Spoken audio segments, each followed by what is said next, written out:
Durante la próxima hora vamos a rodearnos de fuego, de cenizas y de caos. Vamos a situarnos en Alejandría, en Santander, en Barcelona y en París.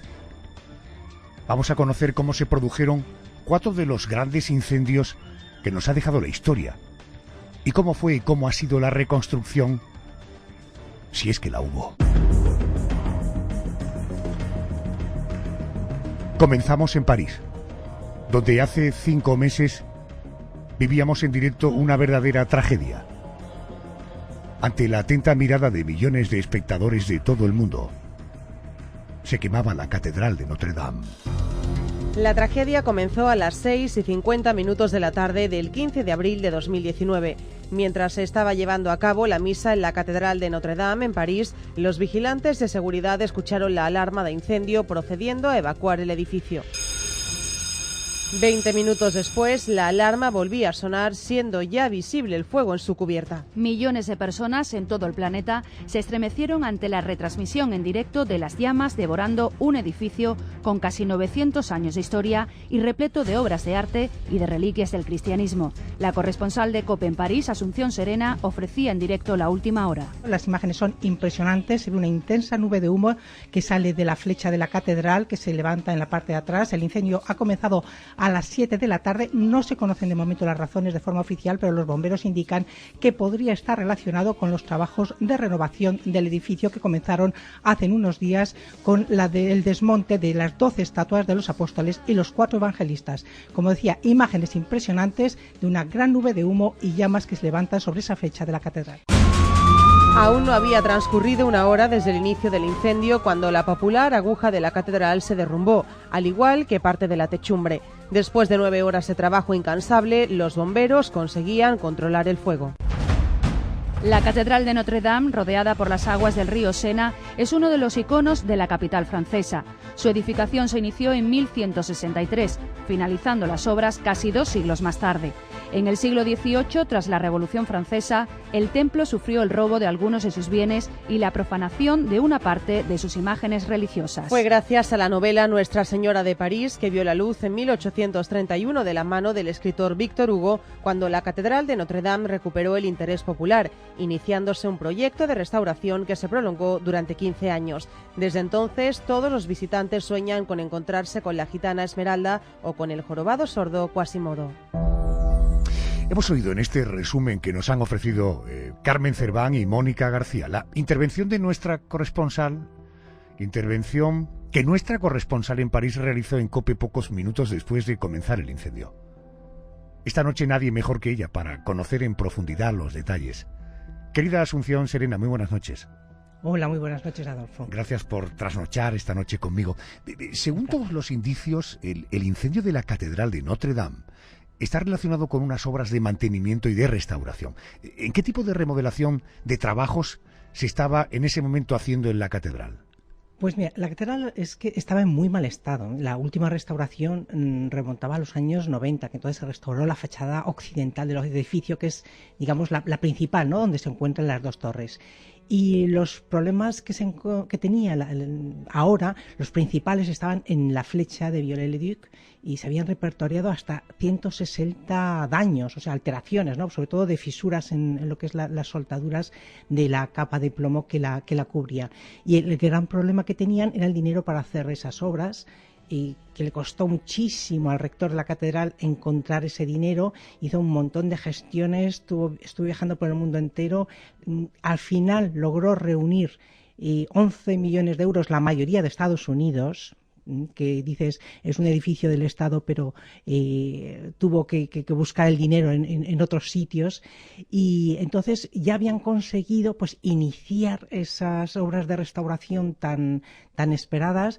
Habían instalado un gigantesco andamio, ese entresijo, ¿no?, de hierros que se ven en esas fotografías que hemos visto ahora ya tan familiares desde el incendio, que sí es una proeza en torno a esa flecha. Y se aprovechó también para restaurar las 16 estatuas de cobre que estaban situadas en la base de la flecha, los 12 apóstoles y los 4 evangelistas, que fueron retirados justo 5 días antes del incendio. Entonces, eso fue una suerte, ¿no? Porque esas estatuas están en perfecto estado, bueno, la remodelación que necesitaban, pero bueno, pues en ese proceso estaban, ¿no? Estaban previstas, además, que fueran expuestas esas estatuas en la catedral, que eso no pudo ser porque, pues claro, llegó ese incendio. Sé que en ese momento estaban cuando se produjo el incendio. Era la tarde del 15 de abril de este mismo año, cuando comenzó la tragedia. Los guardias de seguridad escucharon la alarma de incendio y procedieron a desalojar la catedral, e inmediatamente llegaron las autoridades. Asunción, ¿de qué manera se extendió el fuego como para que los bomberos no pudieran controlar las llamas? Pues mira, los bomberos llegaron unos 30 minutos después de que saltara la primera alerta de incendio, y el problema está en que la empresa encargada del puesto de control de seguridad, que estaba instalado en el presbítero, en principio tenía 2 agentes, pero con los recortes pues había dejado solamente a una persona. Entonces no había uno que vigilaba el sistema de seguridad de incendio y otro que hacía las rondas para asegurarse de que no hubiera ninguna duda, sino que solamente una persona hacía todo. Entonces esta sola persona que estaba, además, era muy poco experimentada, solo llevaba 3 días trabajando allí y nunca había hecho el recorrido completo del edificio, según pues se ha ido publicando después en las distintas investigaciones. Y luego, por eso, cuando vio una luz roja en la pantalla del sistema de seguridad de incendios, que fue a las 18:18, con un mensaje tejados, nave, sacristía, y un código con muchas cifras, pues entonces lo que hizo fue llamar a un vigilante para decir, oiga, que pasa algo en la sacristía. Pero claro, este hombre fue a la sacristía y allí no había nada. Y entonces tuvo que llamar al jefe para decir qué es este código, qué indica, porque claro, no encontramos nada. Entonces fue cuando le dijeron, no es ahí, es en la zona del tejado. Y ya cuando llegaron al tejado, que ya habían pasado 25 minutos y el fuego había devorado o estaba devorando ya el bosque de vigas del tejado. Ya. Oye, algo que sorprendió a muchos, quizá por el desconocimiento en materia de seguridad, fue la negativa por parte de las autoridades a usar un avión cisterna para extinguir el fuego, y la razón era que el peso que provocaría en la estructura la propia agua podría, en fin, provocar más daño que el propio incendio. ¿Cómo se produce exactamente este efecto? Pues mira, eso es lo que dice Protección Civil, que el peso del agua y la intensidad de la tirada a baja altura, desde un helicóptero o un avión, podría fragilizar la estructura de la catedral y causar daños colaterales en los edificios que se encuentran, además, colindantes con la fachada norte de la catedral, que sabéis que tiene edificios muy cerquita, ¿no? Pero la verdad es que fue bastante difícil porque es una zona de muy difícil acceso. Tuvieron que utilizar mangueras sostenidas con brazos articulados a varias decenas de metros de altura, pero aún así tenían problemas para llegar, porque el techo de Notre Dame está a 45 metros y los brazos con los que las elevaban pues no podían subir hasta 30. Pero lo que yo he aprendido con este incendio es que los bomberos franceses, a diferencia de los americanos, intentan siempre apagar el fuego de un edificio desde dentro, en lugar de desde fuera, cuando quieren intentar conservar el patrimonio y cuando, por supuesto, claro está, no existe peligro para sus vidas.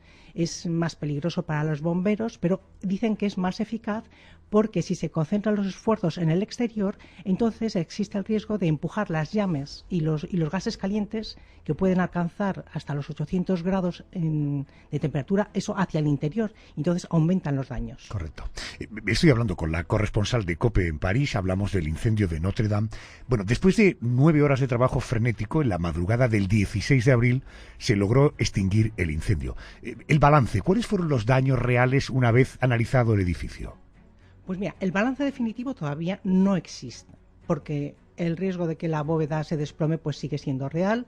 De hecho, no se puede circular todavía por lo que es la nave, tienen que circular por los alrededores. Lo que ha desaparecido completamente, ya sabemos, es la flecha, que fue la imagen esa tan impresionante y desoladora de aquella noche, que se ha quedado grabada en la retina del mundo entero, ¿no?, cuando se desplomó. Y luego está destrozado el tejado de toda la nave, la estructura de madera que hablábamos antes, que tenía 850 años y que estaba construida con madera de castaños milenarios. Luego parte de la cúpula, que se hundió bajo el peso de la flecha cuando cayó. Y sin embargo no se sabe, por ejemplo, el estado de las piedras. Cuánto han sufrido con el fuego y con el agua, porque la piedra de Notre Dame es una piedra calcárea que resiste bastante hasta los 800 o 1000 grados de temperatura, pero a partir de ahí se convierte en arena. Y entonces eso todavía no se sabe, porque el único medio de saberlo es examinar las bóvedas por encima, y sin embargo ahora están cubiertas con los restos de todo lo que cayó entonces. Y lo quieren mantener, o sea, no han quitado esos escombros que hay por encima, porque está contribuyendo también a mantener el equilibrio del edificio. Así que eso luego tendrá que quitarlo más adelante, pero antes pues habrá que sujetar los arcos con una estructura por abajo de madera, y que es una estructura que ya han puesto, por ejemplo, en la zona del coro, pero bueno, queda mucho rato todavía para saber qué es los daños definitivos de esta gran catedral. Bueno, prácticamente desde la aparición del fuego en Notre Dame se inició una investigación para sacar a la luz los motivos del incendio. ¿Existe algún indicio de que pudiera haber sido un incendio provocado? No, ninguno. O sea, la policía ya ha terminado su investigación preliminar y apuestan por varias pistas, descartan otras, y lo que ya han dejado claro es que no hay nada que permita hablar de un origen criminal del incendio. O sea, hipótesis ha quedado descartada. Por otro, avanzan distintas hipótesis como origen, ¿no? Pues desde el fallo del sistema electrónico a una colilla mal apagada, que en principio no es, pero que también podría ser. O sea, eso no ha quedado descartado. Entonces, lo que es esa investigación preliminar ha quedado cerrada, y ahora son 3 magistrados los encargados de la instrucción los que han tomado en mano la investigación para determinar ahora con precisión el origen de este drama. Asunción, apenas 12 horas después del inicio del incendio, entre personas, empresas, instituciones, se habían prometido más de 900 millones de euros para la reconstrucción de la catedral. ¿Cómo se ha planteado esa reconstrucción y cuándo podríamos ver de nuevo a Notre Dame reconstruida? No sé si con la misma imagen, porque ha habido proyectos de todo tipo, pero ¿hay fecha, hay compromiso de fecha? Pues mira, hay varias preguntas en esto que me haces. Empiezo con los donativos. Los donativos, como dices, fueron numerosos. El problema está en que en este verano solo había un 10% efectivo. Entonces, claro, había la gente que estaba ya preocupándose, de decir, mucha promesa, pero el dinero no llega, ¿no? Pero, sin embargo, hemos visto en unos días, hace poco, por ejemplo, el 25 de julio, una de las grandes fortunas que prometió 200 millones de euros ya ha oficializado el donativo, y otra de las grandes fortunas de unas marcas de lujo francesas que prometió otros 100 millones, el 1 de octubre también ha firmado una convención con el arzobispo de París. O sea que, digamos, en los donativos el dinero ya empieza a estar efectivo. Luego hay un equipo que está dirigido por un general que es el que va a, digamos, a coordinar todas las fuerzas ahí implicadas en el levantar esta catedral. Pero están... Bueno, Macron dijo que quería que en el 2025 estuviera en pie. Yo no puedo decirte si va a ser así de rápido, porque, fíjate, no han quitado siquiera los andamios todavía. Esa masa de toneladas de hierro que hay que quitar y hay que cortar ahí, ir cerrando, porque está, claro, fundida también. Y luego, como decía, la catedral todavía está en peligro con las estructuras, no están todavía estabilizadas. O sea que todavía no existen planes. O sea, el general dice que aquel, ¿cómo se dice?, concurso que se quería lanzar para una nueva reestructuración de la catedral, si se construía una flecha y tal, que de eso ni hablan. O sea, ahora mismo eso no está en el horizonte. Por supuesto, desde luego habrá que hacer algo, pero... Está cerrada al público, claro. Sí, claro, no puede. Fíjate, no solo al público, sino que hay muchísima gente esperando entre los investigadores, porque es un tesoro también lo que tienen ahí, que están esperando para analizar cada uno de los trozos que se han desprendido y que todavía no han podido acceder a ellos. Porque claro, para ellos es una mina de información, ¿no? Por ejemplo, coger las partes de madera con la que puedes saber pues dónde crecieron los árboles con los que se construyó en esa vida, esas vigas, cuántos años tuvieron. O sea, para ellos son informaciones preciosas, y ellos que tendrán permiso en su momento, todavía ni siquiera ellos han podido pasar. Imagínate el resto de los mortales. Claro. Pues no. Por desgracia tendremos que conformarnos con verla desde la otra orilla del río. Emmanuel Macron, el presidente francés, aseguró que el incendio supuso el dolor de toda una nación. Yo me atrevo a afirmar que para cualquier persona del planeta con un mínimo de sensibilidad, el incendio supuso el dolor de todo un planeta. Asunción, gracias por atenderme. Un beso muy fuerte. Ha sido un placer.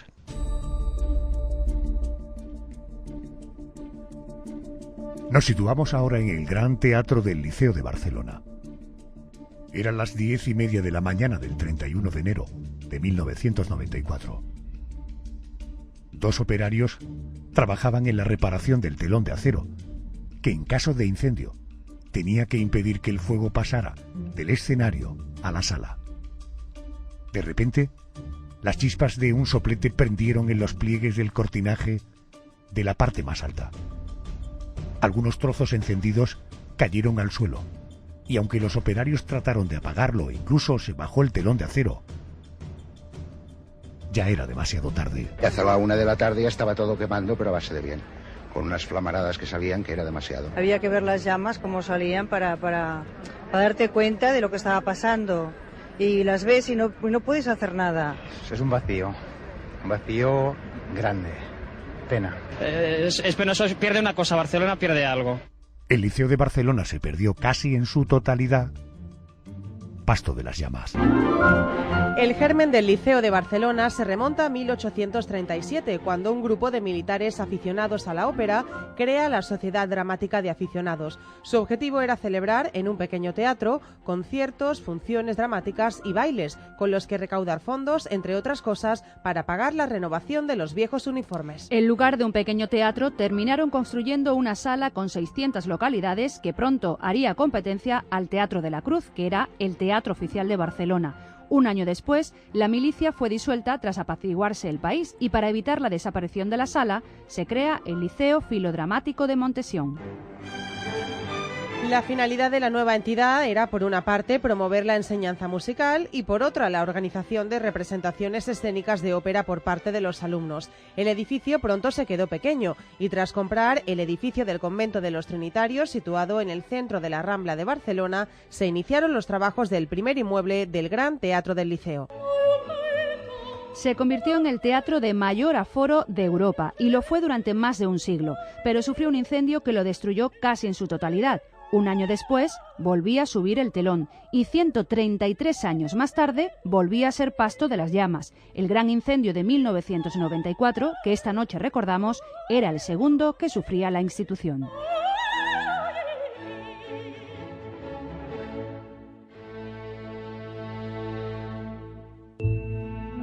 Tengo la suerte de contar esta noche con la presencia de Josep Maria Busquets. Él fue gerente del liceo entre el año 85 y año 1992. Dejó el cargo justo 2 años antes de que se produjera el incendio. Josep Maria, muy buenas noches y bienvenido a la cadena COPE. Buenas noches, Adolfo. Exactamente, Josep, ¿qué es lo que pasó? ¿Qué pasó? ¿Qué ocurrió? Bueno, yo creo que ocurrió una cosa que tenía que ocurrir. Es decir, el teatro era un teatro que tenía pues ya 150 años, más de 150 años, estaba muy deteriorado en muchas cosas y tenía necesidad de renovarse. Había que hacer unas obras de modernización, de refuerzo, cambiar muchas cosas, porque era un teatro que se podía quemar en cualquier momento, ¿no? Este fue el problema que yo enfoqué desde un principio que entré en gestionar el teatro y propuse hacer una reforma a fondo, aparte de ampliar los servicios de todo tipo técnico y social del teatro, pero especialmente los temas de seguridad.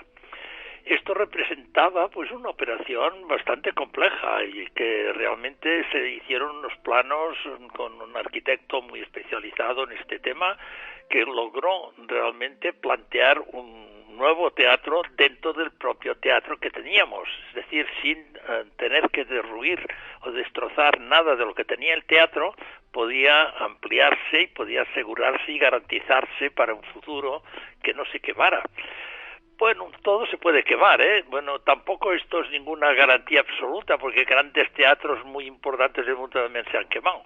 Pero aquel necesitaba esa reparación urgentemente. Yo lo que más recuerdo es que por las noches no dormía muchas veces por la intranquilidad de pensar que podía pasar cualquier cosa, y no habíamos iniciado ninguna acción ya directa de reforma porque teníamos delante los Juegos Olímpicos del año 92 y no queríamos paralizar el teatro precisamente en una época en que tendríamos muchos visitantes de todas partes del mundo y que podíamos seguir representaciones.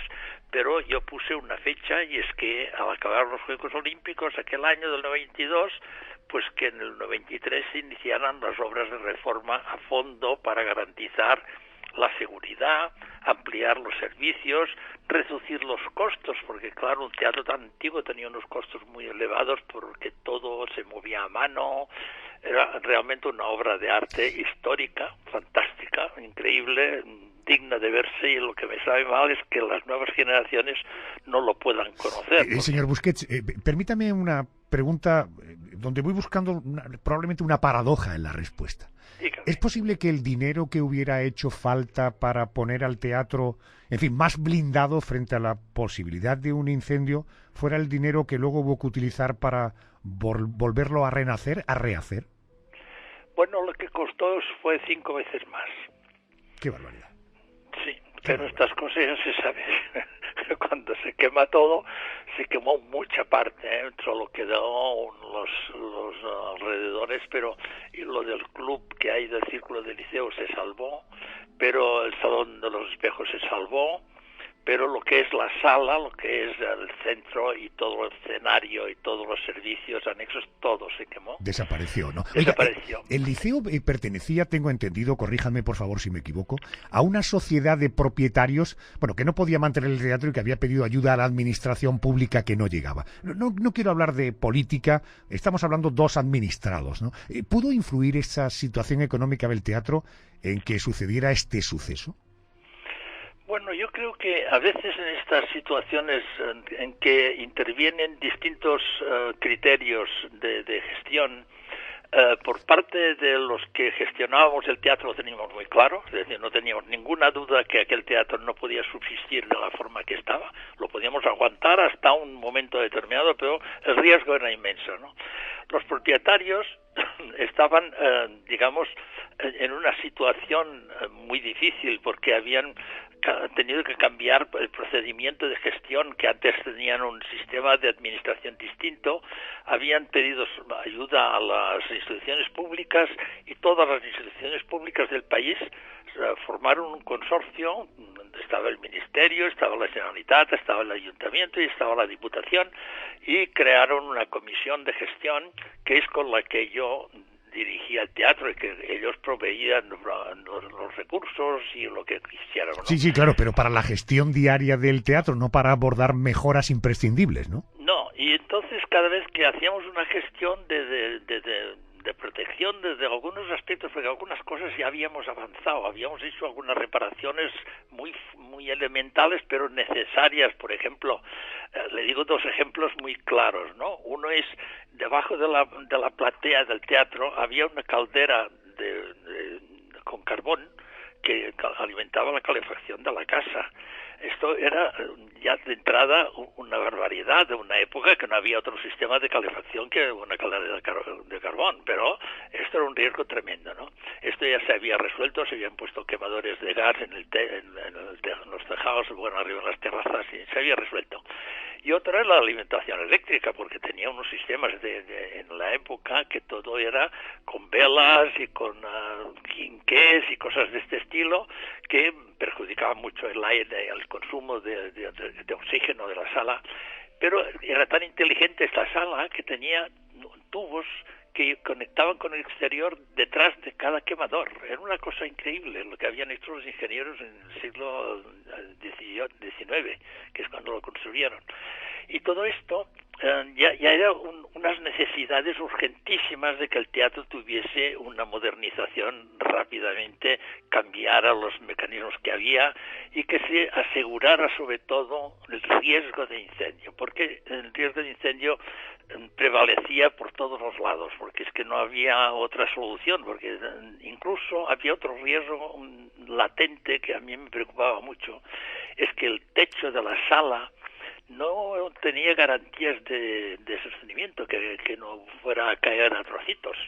Y esto de 50 metros de altura que tenía aquello, imagínense lo que podría haber pasado. Claro, me estás haciendo una descripción entre, en fin, la caldera de carbón, las velas, los quinqués, el techo, madre mía, aquello era una bomba. En todo caso, vamos a recordamos de hecho la impresionante imagen de Montserrat Caballé actuando entre los muros quemados del Liceo de Barcelona para movilizar su reconstrucción, su imagen y su sonido.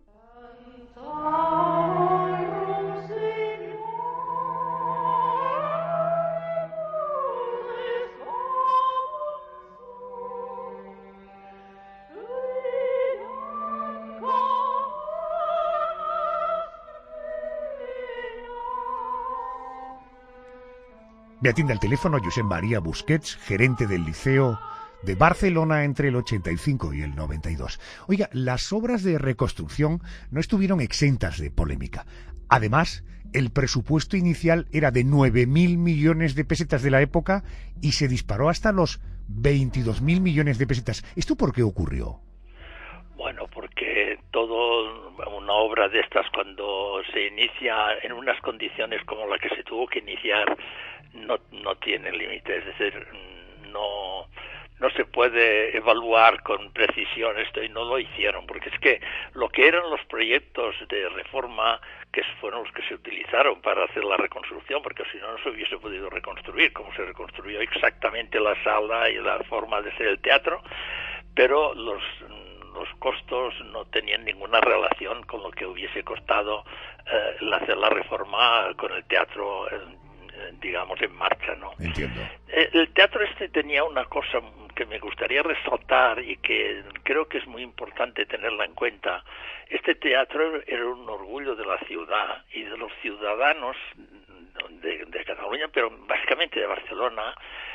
Tanto orgullo tenían de esto que la gente lo defendía a capa y espada, pero básicamente gente que nunca había ido al liceo, gente que no habían entrado por su puerta nunca, que lo habían respetado porque lo consideraban un emblema de la cultura, de la historia, de la voluntad de tener aquel teatro. Yo me acuerdo, por ejemplo, ir con un taxista que me llevara al teatro y decir y tal, ¡ay, no, esto es fantástico, este teatro es una maravilla! ¿Y usted ha estado en el teatro? No, yo no he estado nunca, no, Dios me libre, no, ya van mucha gente, pero es muy importante.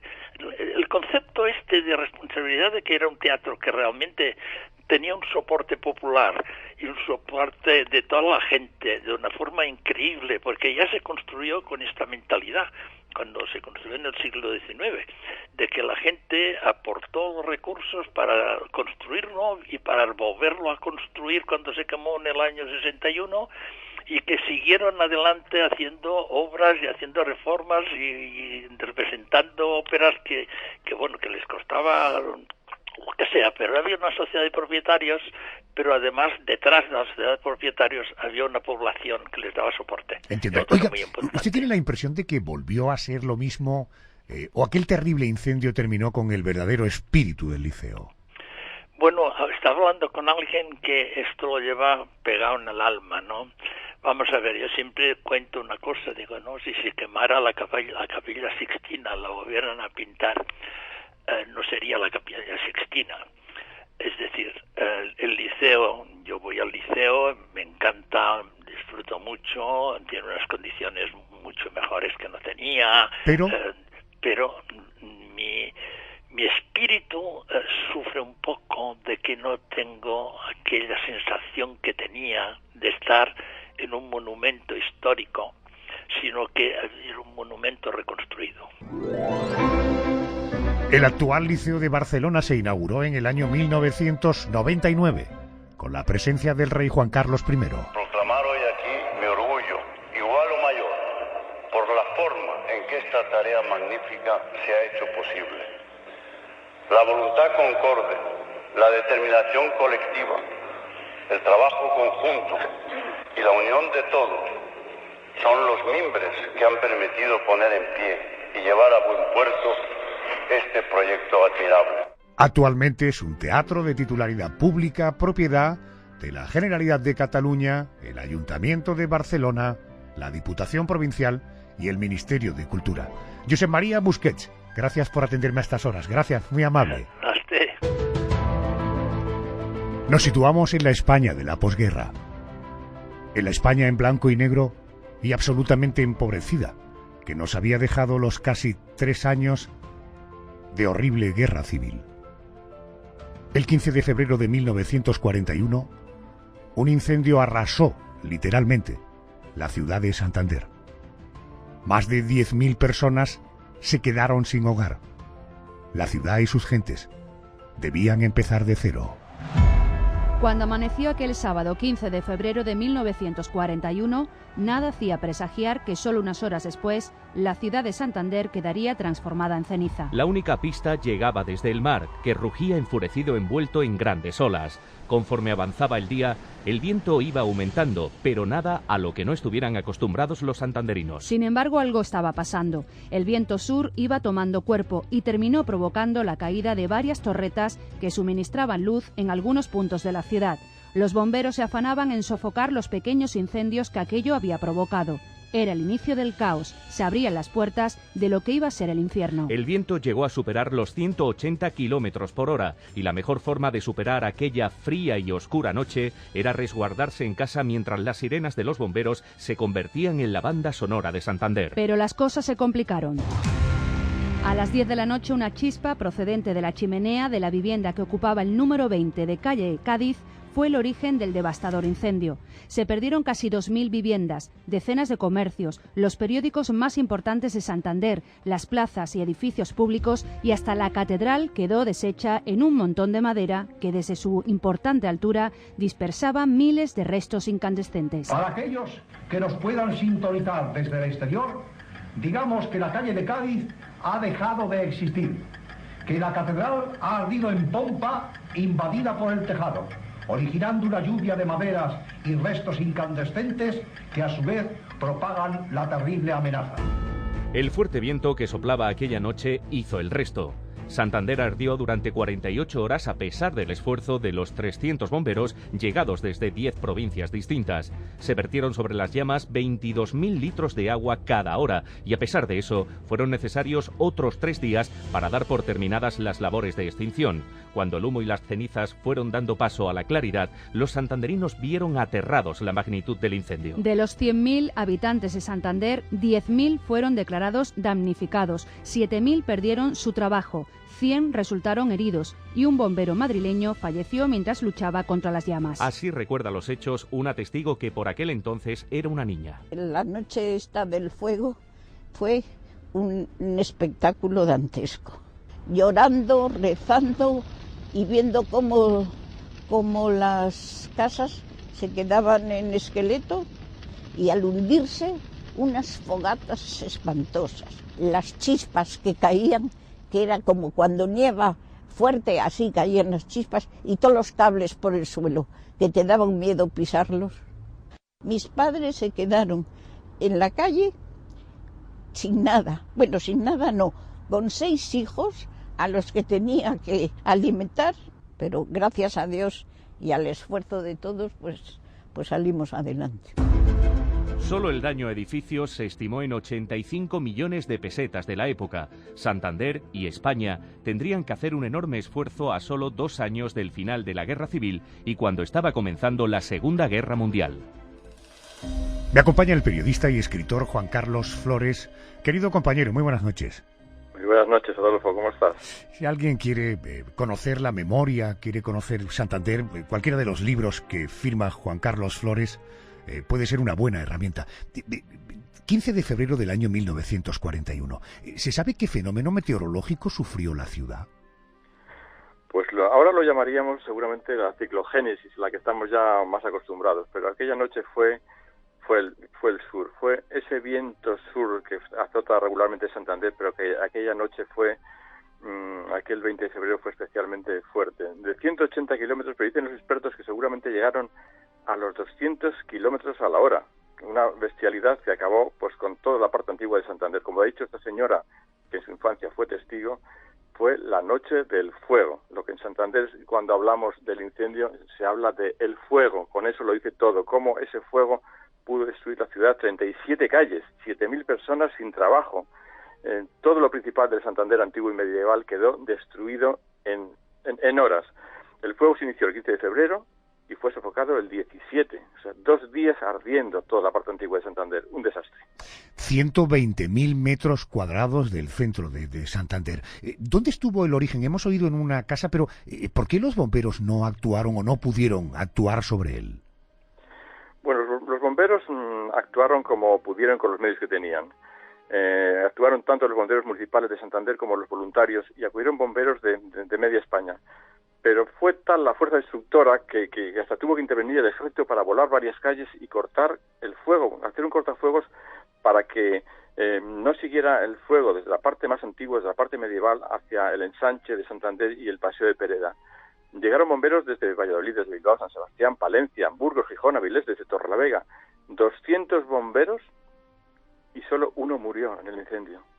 Uno del cuerpo de bomberos de Madrid, Julián Sánchez, al que le cayó encima una pared de una casa en llamas. Actuaron los bomberos como pudieron. Fue unos días terribles y hicieron lo que en aquellos momentos se podía, que era luchar contra las llamas. Juan Carlos, en estos días que duró el incendio, ¿la gente qué es lo que hacía? ¿Dónde dormía? ¿Dónde comía? ¿Cómo se prestó atención a los heridos?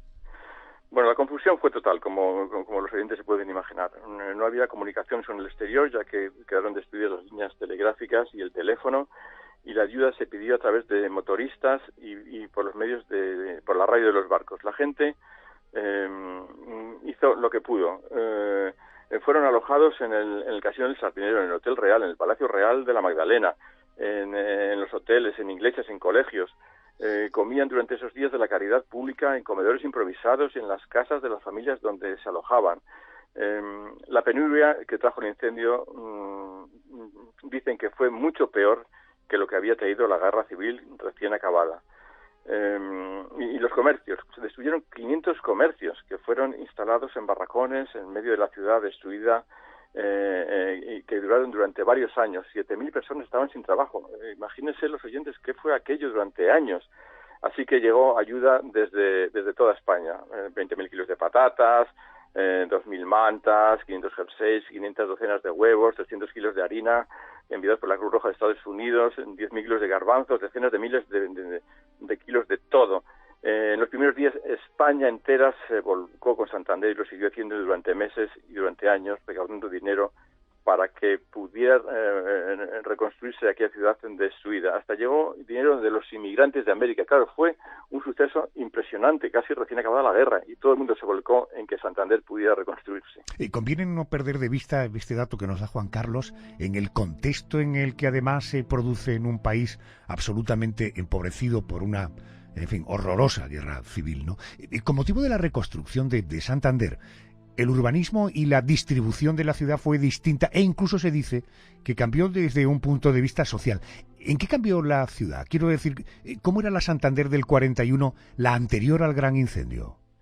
Sí, pues era una ciudad pequeña que aún conservaba todo su casco antiguo medieval, con los palacios renacentistas, los palacios góticos, las casas medievales, las antiguas casas de vecinos, los muros.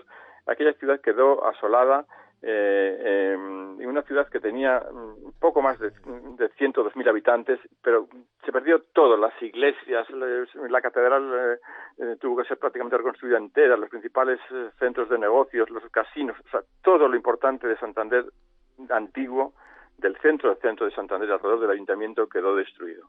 ¿Tú tienes la impresión de que Santander supo aprovechar, si, en fin, algo positivo se puede sacar de esto, en remodelar un urbanismo, en conseguir una ciudad apetecible, amigable, sostenible? ¿Se tuvieron en cuenta todos estos conceptos? ¿Esa reconstrucción de Santander puede ser lo más positivo de aquel incendio? Bueno, yo creo que de aquel incendio no salió casi nada positivo. Se destruyeron, como he dicho, los principales monumentos, y lo único que se consiguió es que la reconstrucción de Santander se hiciera con calles cuadriculadas.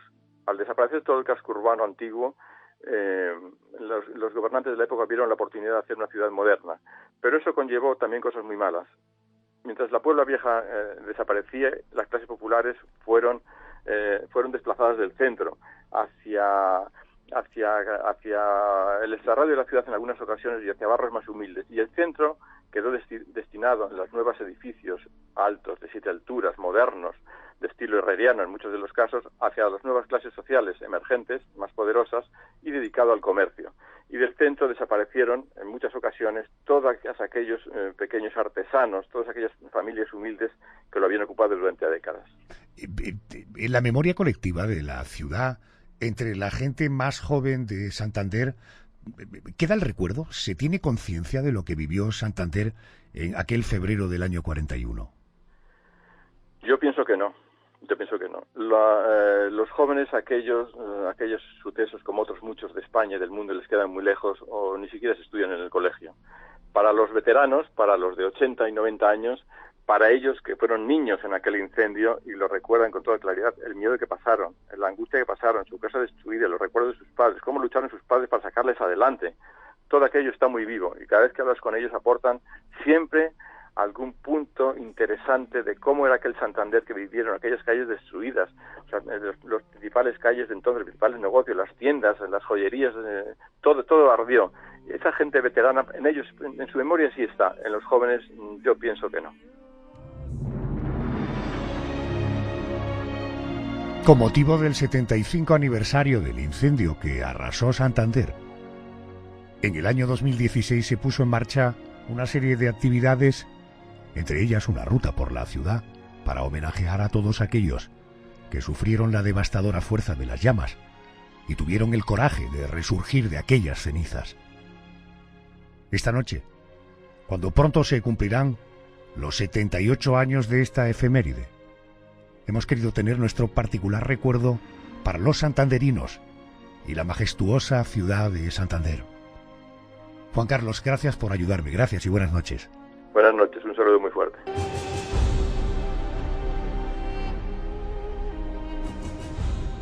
Del que ha sido considerado como el incendio más demoledor de la ciudad de Santander. Damos ahora el salto a una biblioteca mítica, uno de los centros del conocimiento más importantes de todos los tiempos, la Biblioteca de Alejandría. La quema de sus libros está considerada una de las mayores pérdidas en el mundo de la cultura. La Biblioteca de Alejandría fue un centro del saber universal construido a principios del siglo III a.C., en el que cuentan que se custodiaban 2 millones de libros que conformaban un compendio del saber humano de todas las épocas y de todos los países. Profesor Bob Brier, Departamento de Filosofía de la Universidad de Long Island. No sabemos cómo era. No sabemos con detalle qué libros tenía. No sabemos quiénes estuvieron allí. Hay más cosas que no sabemos que cosas que sabemos, y fue quizás el fenómeno más importante de la historia intelectual del hombre. Se creó bajo la dirección del poeta Calímaco de Cirene y contó en su haber con bibliotecarios como Demetrio de Falero o Apolonio de Rodas, hombres de ciencia que mimaron aquellas obras como si les fuera la vida en ello. Dicen los entendidos que la desaparición de la Biblioteca de Alejandría solo es comparable a la quema de libros tras la toma de Constantinopla en 1204 o la quema realizada en 1933 en la Bebeplatz de Berlín, ordenada por el ministro de Propaganda del Tercer Reich, Joseph Goebbels. O sin ir tan lejos, el incendio de la biblioteca de Bagdad en 2003 ante la pasividad de los militares estadounidenses. ¿Cómo se produjo realmente la desaparición de la Biblioteca de Alejandría? Todos los indicios apuntan a que se trató de un incendio provocado, pero ¿quiénes fueron los causantes de semejante aberración? ¿Los romanos? ¿Los cristianos coptos? ¿Los árabes? Hay otra teoría. Algunos aseguran que se debió a causas naturales. Su destrucción fue debida a un terremoto o un tsunami, o tal vez aquella impresionante biblioteca desapareció de manera progresiva, empujada por una natural decadencia. Sea como fuere, aquella colección de libros que se antojaba inmortal terminó desapareciendo.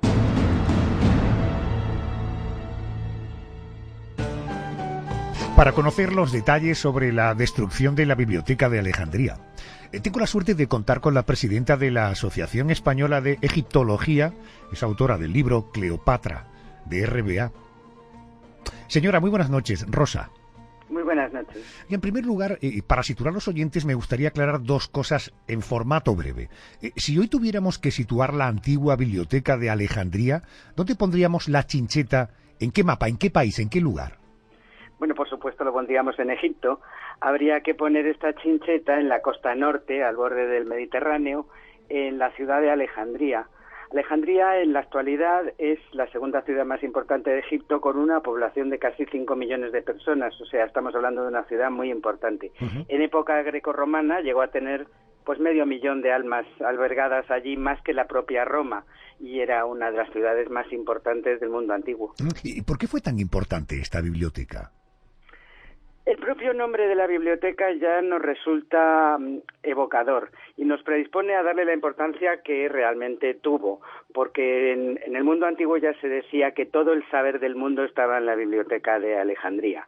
Además, pues las historias y las leyendas surgidas en torno a este lugar y los protagonistas, porque no olvidemos que Julio César y Cleopatra siempre forman parte de este momento del incendio que todos consideran el causante de la destrucción. Pues todas estas historias, leyendas, unas ciertas, otras falsas, nos hacen que el lugar nos siga fascinando a pesar de la cantidad de siglos que han transcurrido desde entonces. Fíjese que estamos hablando que tras la fundación de la ciudad por Alejandro Magno, esta biblioteca fue creada en el año 331 a.C. Hoy soy capaz de pensar por qué al final se concentran en determinados puntos centros del saber. Pero ¿cuál era la función de aquella especie de centro del saber? Bueno, si utilizamos el lenguaje actual, podríamos decir que la biblioteca fue pues una cosa que decimos mucho ahora, un espacio multidisciplinar, polivalente, multifunción, como queramos llamarle, porque este centro no solamente tenía la función de biblioteca, es decir, de albergar manuscritos, etcétera, sino que además era universidad, museo, teatro, era un lugar de encuentro y debate entre los sabios de la época, los filósofos, los astrónomos.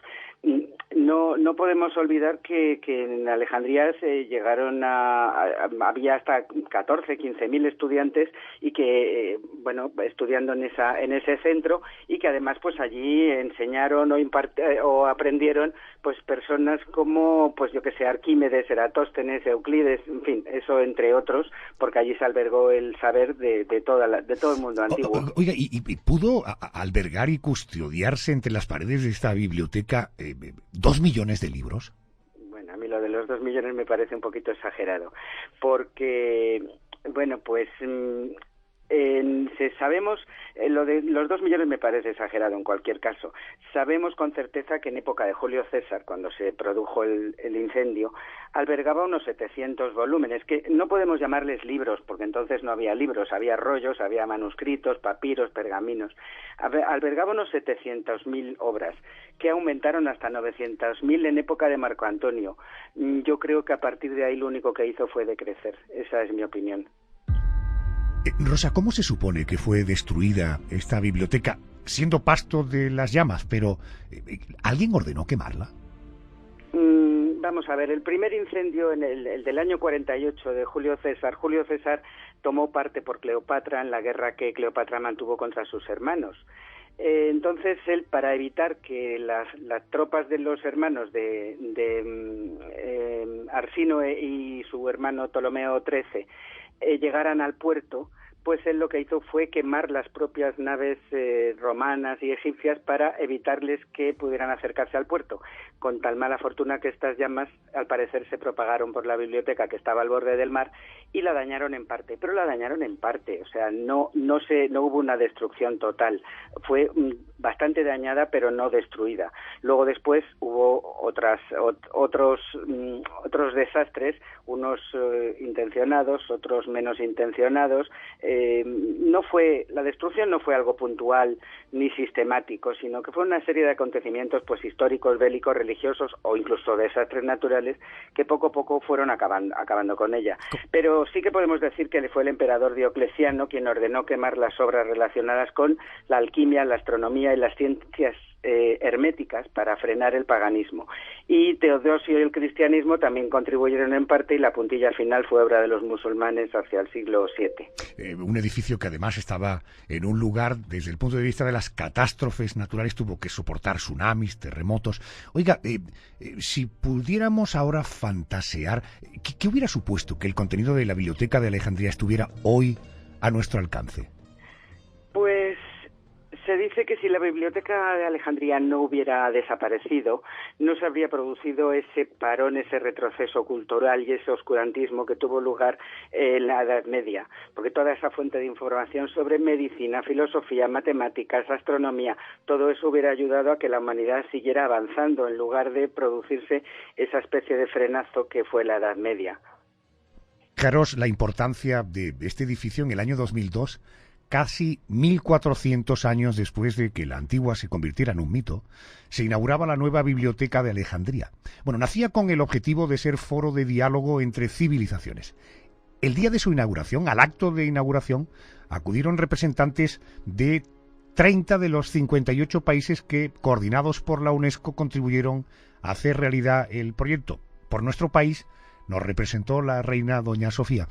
¿Tiene algo que ver la actual Biblioteca de Alejandría con la que se destruyó? Bueno, yo he tenido la oportunidad de estar allí en el mes de marzo este año. La actual biblioteca, ahora se llama Biblioteca Alexandrina, es un edificio muy singular, muy impactante. Por fuera tiene la forma de un cilindro inclinado. Imagínense ustedes una aspirina inclinada, ¿no?, con el techo de cristal para facilitar la lectura con luz natural y orientada al mar y a la salida del sol. Es decir, tiene una luz fantástica.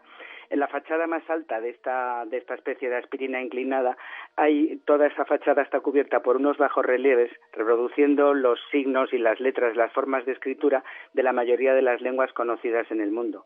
Por dentro tiene 11 niveles y se estima que podrá albergar 20 millones de libros o audiovisuales, aunque de momento solo tiene unos 200.000.